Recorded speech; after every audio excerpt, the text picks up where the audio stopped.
Я сама член молодежного совета Ассоциации коренных малочисленных народов Севера Республики Саха-Якутия.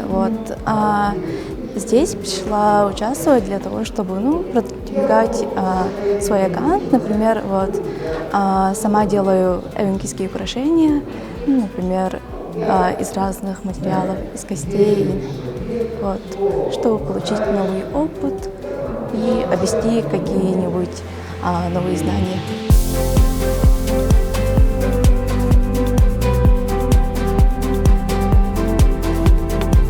В моем блоге сейчас на данный момент я рассказываю истории из детства, да, как у нас было раньше, как проходили наши кочевки, да, какие-то истории.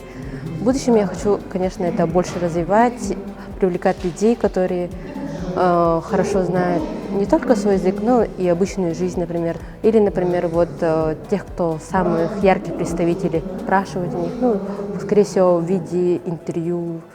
Я заинтересовалась этой темой, когда поняла то, что молодежь, именно КМНС, сложно привлечь к культуре, к языку.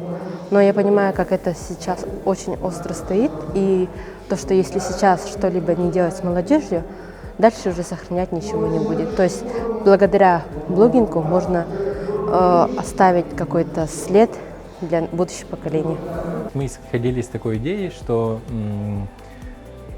этноблогеров, говорящих на родном языке, привлекающих к своей культуре, языку, должно быть больше. И мы подсмотрели опыт у Ямала и Ханты-Мансийска, где зашли уже настолько, они составили реестр, государственный реестр этноблогеров и даже платят им зарплату.